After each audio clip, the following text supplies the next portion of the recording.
Hey guys, and welcome back to another fan design and history showcase. And today we're gonna be doing a fan design and history showcase on the Tatung-Standard SS-16 Stand fan. And it just started to rain, seriously. So we'll start with the history of this model. This is pretty much the third version of this fan. So the first version was the Tatung Westinghouse one. So it had the Tatung grills up front, those three spokes similar to that logo over there, and it barely had any grills. Like, you could literally stick your hand in there and just cut your fingers if you wanted to. That was, I'm pretty sure, 1950s to the mid 1950s, I don't know. And then we have the late 1950s one, or to the early 1960s one, which is it had the same grills pretty much, but it had a different logo, like slightly. It had like the circle, then it had some lines, and then it had the logo itself, so that was pretty much different. That's the second version of the first generation. Now, we finally move on to the second generation, which is finally called Tatung-Standard. Now this is pretty much the second generation. There's two types for this. There's this flat badged over here, and then there's the round badge, pretty much released on the same time. And yeah, it's this one. This is the second generation of the Tatung-Standard stand fans. So, like, you can actually still call it Tatung Westinghouse because it's still licensed by Westinghouse. So yeah, Tatung-Standard Westinghouse. Yeah, pretty much really long name. We just call it Tatung-Standard here. And yeah, this is the model. And then after this, you get another revision, which is the third generation. You have Tatung like spokes over here. Like, yeah, this got a lot bigger, the Tatung spokes, and then you have the badge. So it looked quite different, but pretty much the same.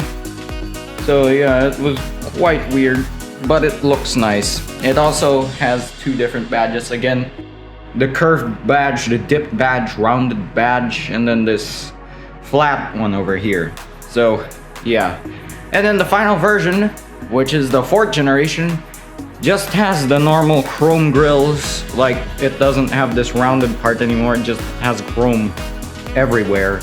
Actually, the third generation also had chrome, but it had the middle part still, but with a different design.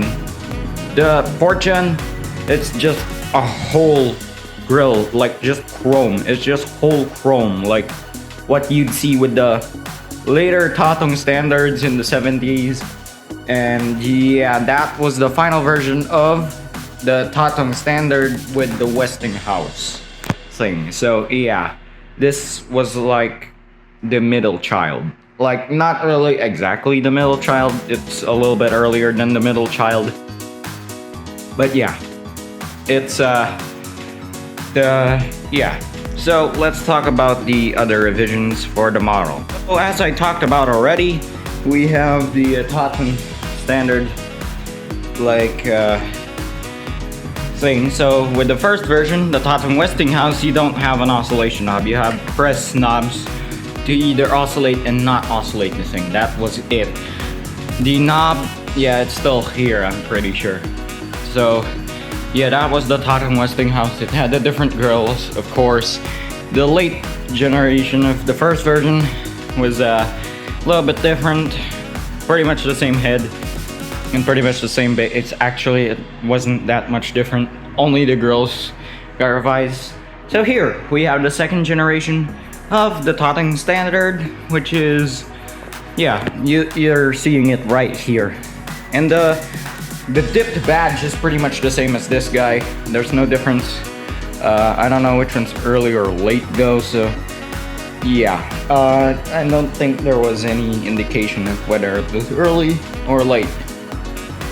Then the third generation, you have the chrome grills with somehow different middle part. So yeah, there's not any revision either on the back side here. It was pretty much just the grills that got revised every time. And then The fourth generation, yeah, pretty much the same. Grills got revised. There's nothing different. Actually, I think the fourth generation actually had a different name.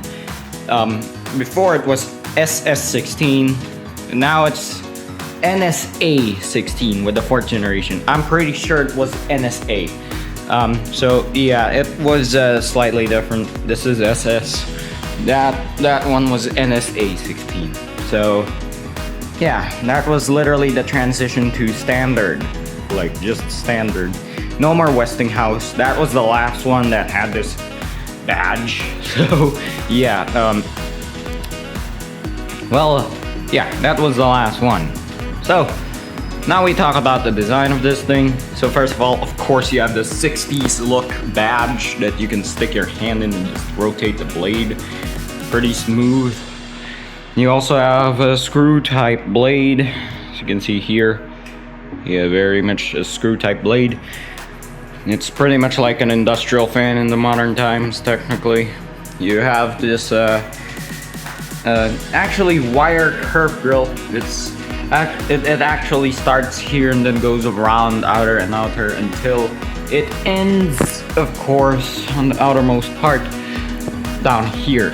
So yeah, they basically wind this up like that. So pretty much a characteristic of 60s fans. They really like that design, including the backside. It's pretty much the same. It starts over like down here and then wraps around until it ends on the outside. Yeah, pretty much so 60s. Another 60s thing, a fully metal rear motor cover that looks like a freaking jet engine, and honestly it sounds like a jet at times as well. So yeah, not surprising that these fans sound like jets because they're fully metal. The only new fans that sound like that are the super high-end industrial fans, like 24 inches. They have metal. And here we have the terrible oscillation mechanism. I don't know why Tatung did this. It's so fast and it's so rough riding. I don't like it. I don't know. This is why no one uses these flat ones. Also, it's really flimsy for like an oscillation mechanism. Maybe that's why it's so rough riding. Here we have the metal neck. This is actually the neck tightener over here. And the plastic broke off. It's supposed to have this, but yeah, it's gone. So it broke off. Wire externally placed as usual for 60s fans. Switch box, rotary, 4-speed. So actually the speeds are inverted. One speed is actually 4. This is actually 3. This is actually 2, and this is actually 1. That's how they designed it. It's not been repaired before. It's how they designed it, so no one would actually break the motor and start the speed at the 1 speed. So I don't know, people like starting stuff with 1. That I think that's how they prevented stuck-ups on this model. I don't know, but yeah, it's an inverted speed controller. Don't trust this. Here we have the standpipe. It's spring-loaded, so when I release this, it's just gonna go and like, it's a powerful spring. You shouldn't mess with this. Then we have the base, the wires in here, going through this to there, and of course out to the motor. Yeah, pretty common for 60s fans. Again, it's a fully metal base. Everything's metal on this. You won't see any plastic except this part over here and maybe this part over here. And the badge, of course. But everything's metal. Yeah, this is plastic as well. But yeah. Yeah, that's pretty much the design over here. This is the most durable fan in my house. And I literally checked the gearbox before I cleaned this whole fan. It had rock hard grease. I removed it and it became even more powerful than it already is. Like seriously, I don't know how you managed to do that, but it's really good. So yeah, that's it for this guy. There's not much history for this guy, to be honest, because he is one of the first. Like, it is one of the first fans. Why am I referring to him? He. Sorry. This fan is one of the first fans. That's why it doesn't have that much history. But if you go to the future, you'll see how many fans this succeeded. The standard NSD, the standard NSJ, the standard... There's just so much things that this succeeded. The standard super hangin. Yeah, that's a Filipino word. Super hangin is what we call wind.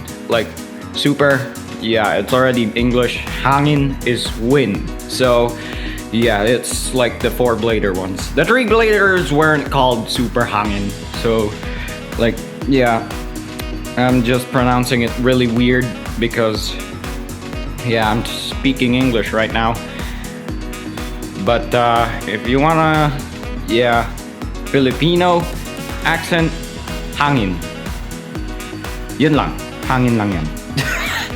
Yeah, so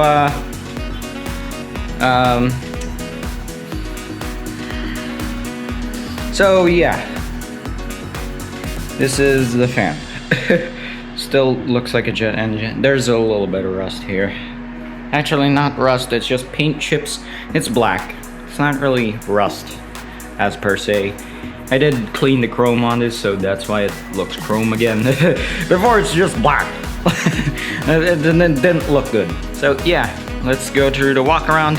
And this is how much fans have changed over the years. Like, pretty disappointing knowing that fans aren't that durable anymore.